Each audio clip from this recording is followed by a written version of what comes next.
What's up, brothers? Hope everyone's doing well out there. It's the weekend and it's actually not too bad out here, so figured I'd take the opportunity to come out here and have a conversation with you guys for a little while. And I read something interesting earlier today. I don't know why it popped up on my screen, but for some reason it was on there, and what it stated was that roughly 50% of people in my age group are single, not married, with no kids. Millennials. And obviously people that are younger than me, same boat. And I believe it was roughly 60% men and 40% women. So if you're somebody out there that is single, not married, no kids, and you're like feeling desperate about it or something like that, you're down on yourself, take it easy. There's a lot of us that are in that exact same boat, so don't stress out too much about it. Enjoy yourself. But I wanted to talk about why I believe this is the case. And I want to talk about a few things, actually, but I wanted to start with the narrative that's being pushed. Because there's a narrative that's being pushed to men and there's a narrative that's being pushed to women.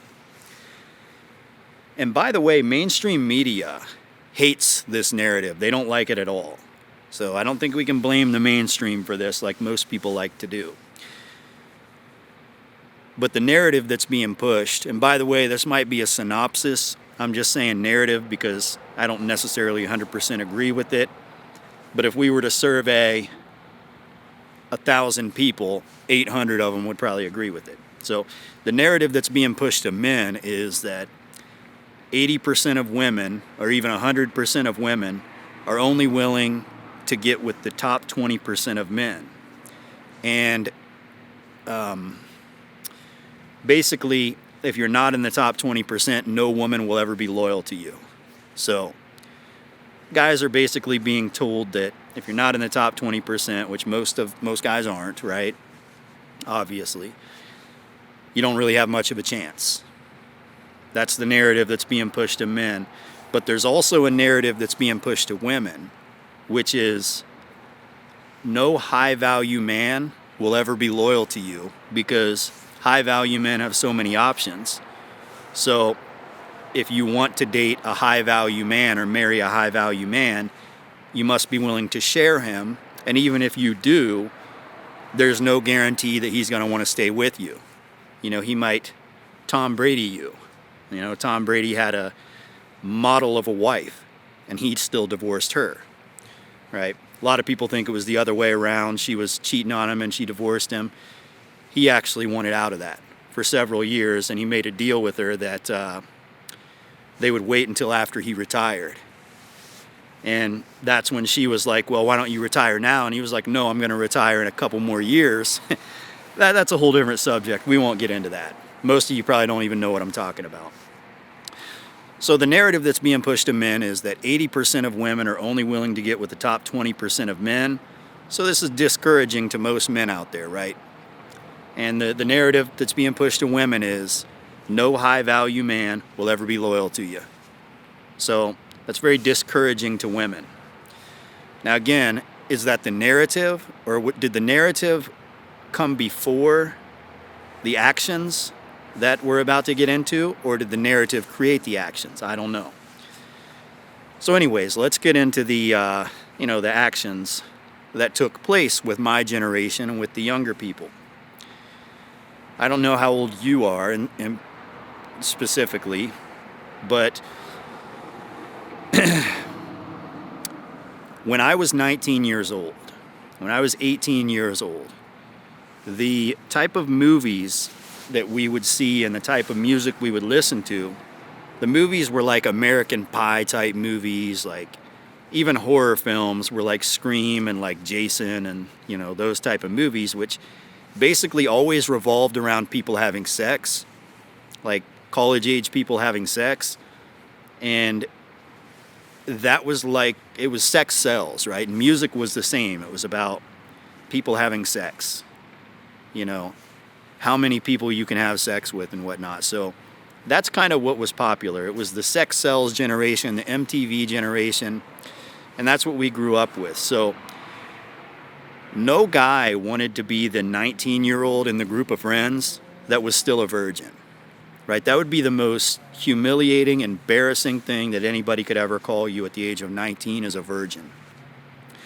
So men were really inspired to go out and have sex as much as possible, or to get good at hooking up, to become pickup artists, to learn games, so on and so forth. That's like what was important to guys. And really, women wanted to be good at sex too. Like, it was such a sexualized time period that women, I'll put it like this, like, you could tell when you would hook up with women that they put a lot of time and effort into being good at sex, like, and performing sexual acts and whatnot. They spent a lot of time and dedication on it all. We'll be easy and we'll just put it like that. So there was a lot of pressure on pretty much everyone to hook up and have sex. There was no shame and guilt placed on people who hooked up a lot. There was actually a badge of honor for people that hooked up the most. And really, even if you were to shame a woman for hooking up with too many guys, up until maybe 2019, 2018, nobody really cared. Like, that wasn't going to slow a woman down, calling her whatever word, whore or whatever. That wouldn't slow her down. She wouldn't care, right? And most men wouldn't care either. They would still date her. But it's interesting because something was taking place that I think a lot of us didn't realize, but if you look at now and you really pay attention to it now, the people that have the highest notch counts, it's interesting, nobody cared about notch counts 20 years ago, but now everybody it's all anybody cares about. But if you take the people that have the highest notch counts, you'll notice they typically have the least amount of kids. They usually don't have any kids. Maybe one accident baby at most. And if you take the people that have the lowest body counts, maybe like 1 or 2 or something, they tend to have the most amount of kids, because the people with the low body counts typically got married and started families. And when you're married, when you live together, you view sex as a bonding act, as an intimate act, and you don't have to worry about STDs. You don't really fear pregnancies. It's kind of a blessing if you have an accident baby, right? So you don't care. You just, you enjoy everything to the fullest, and you'll accept whatever outcome you get, and you'll deal with it together. But when you're single and you're out there hooking up and you're racking up your body count, you view sex from an entirely different perspective. You view it as something that it's exciting and it's pleasurable. It's like almost pornographic. But immediately after you're finished, you regret doing it. If you're a guy out there, even if you hook up with the hottest woman you've ever been with, you have feeling of regret afterwards, because you're concerned that you could have potentially just got an STD. Maybe the condom broke. You're like, oh shit, I hope I didn't get her pregnant. I don't even know this girl, right? So you view sex as something that is, there's a feeling of regret immediately after you do it. When you're married, there's no regret. No worry of STDs. No fear of pregnancy. So it's two completely different mindsets. So the people with the high body counts have completely disconnected the concept of reproduction and the concept of family and the concept of marriage, and they've replaced it with pleasure, with excitement, and ultimately with regret. And chances of STDs, chances of screwing your life up, having a baby with somebody that you have no interest in being with. So the people that are hooking up constantly, the high body counts, they grow to basically, like, what they evolve into they become a person that is like, you've developed a fear of having children. Like, you literally are like, oh, like you're paranoid that you might get a woman pregnant. So I don't know. It just kind of creates this this twisted way of thinking. Like, it's not the way it once was, you could say. But nonetheless, I mean, it is the way that it is. So I just find it interesting that that has occurred, And if you think about it, it is strange that it worked out that way, but it is what it is.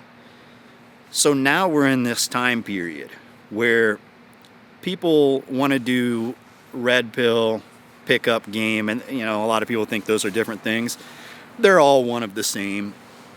There's minor differences, but the red pill is the study of pickup and the study of game. Pickup is the action of doing game, and game is having game. It's something you have, it's a possession. So I don't know, but it's all the same thing in my opinion, like if you think about it really. But anyways, we're in this time period where guys are strategically trying to play a game to get women and to get laid as much as possible, only to rewire their brain to believe that sex is something that's fun, for pleasure, not for family, not for relationships. Interesting. But I think most people out there, they do kind of have a desire to start a family. They do want to settle down. But when you've been out there hooking up, you've been out there partying, you've been out there just exploring and having fun, and you have kind of a high body count, you are going to have some sort of like an abundance mindset, right? If you've been with an abundance of people, it's only natural that you would have an abundance mindset. And some people think that's a good thing. It's probably a good thing when you're dealing with business and money, and I don't know, there's probably plenty of areas in life where an abundance mindset is a good thing, and in hookup culture it's probably a good thing. But when it comes to having a family that you want to be loyal to and having a solid relationship, I don't think it's really the best way to go. It's going to create delusional standards. A lot of people think that there's a problem with inkwells, which are incels. I don't like using that word, but a problem with inkwells, which are men that are totally unable to find a woman to hook up with, to have a relationship with. They basically have to pay for escorts or they get nothing, right? I don't think inkwells exist. I think, and they'll probably be offended when I say this, but I think they are what I would call vol cells, what they call vol cells. They're voluntarily celibate. Because these guys are usually ranking lower in the sexual market. They might be a 4 out of 10 or a 5 out of 10. And they could probably hook up with women that are on their level, that are, not so wanted, not so desirable women. But they don't want to do that. They would rather just, watch porn or get an escort or something. So, I don't think there's really an inkwell problem. I just think their standards are higher than what they're actually able to attain. Same thing with a lot of women out there. There probably are a lot of women out there that are only willing to get with a top 20% man. Problem is, chances of, the average woman out there getting one of those are slim to none. And the more you hook up and the more of an abundance mindset you have, if a woman's tasted fine wine, she's tasted a life of luxury. Even though she doesn't get it regularly, that's what she's going to desire. Her threshold for what it takes for her to be excited, fulfilled, and happy has been raised. Her standards have been raised. And if a man gets lucky, he's drunk at a club and he hooks up with a hot model or something, his threshold for what gets him excited and what he wants to hook up, it goes up. His standards go up a little bit. So that's kind of what hookup culture does to you. And how do you reset if you do want to get out of that? If you realize that that is something that you find relatable and you want to get out of that way of thinking, you want to move on, start a family or whatever. Personally, I think obviously you have to take some time away. You have to take some time and step back. But, reset, do away with the porn, do away with all the lust. But when you get back into it, I think you would do a lot better if you unplugged from all and I'll get flack for saying this, but unplug from all the red pill, the pickup, the game, and all that stuff. And I'll tell you why. A lot of that stuff and most of that stuff stems from demonstrating high value, taking pride in yourself, knowing that you're the prize, right? Putting yourself on a pedestal, making yourself your mental point of origin.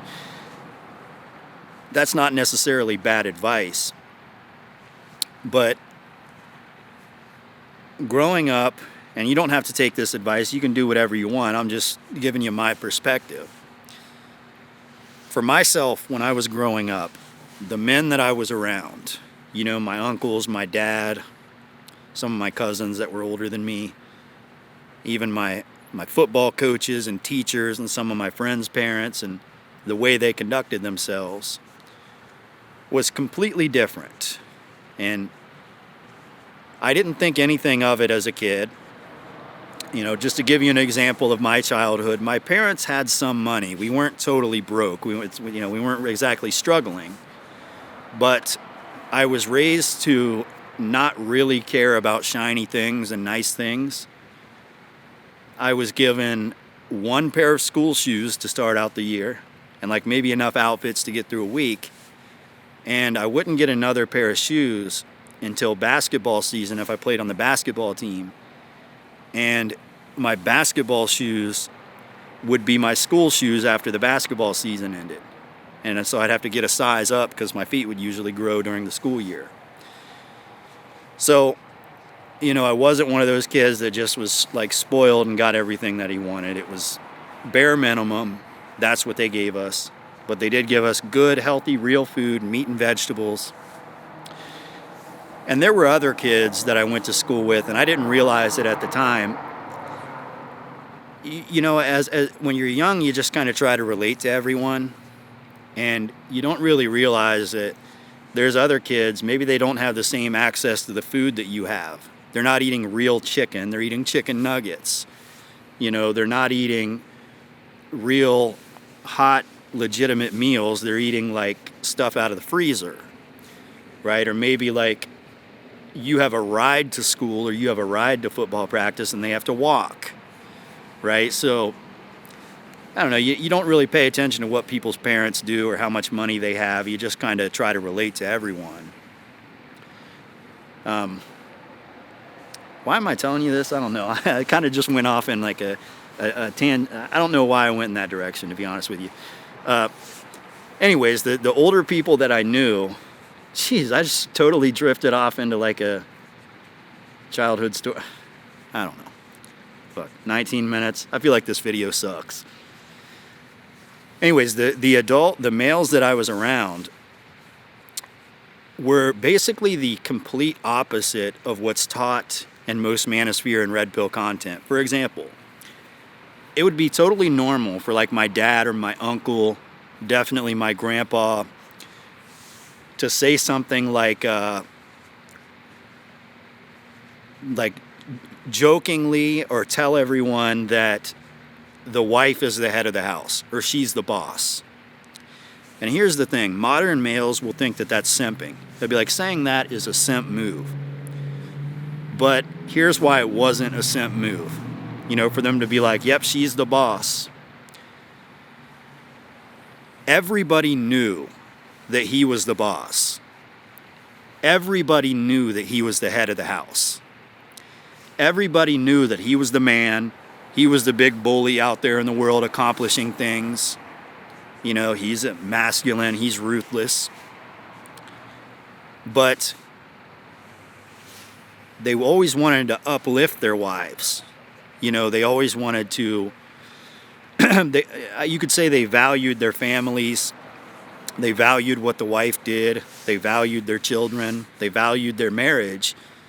So they would say things like that just to be endearing. So they would almost demonstrate low value in like a joking way.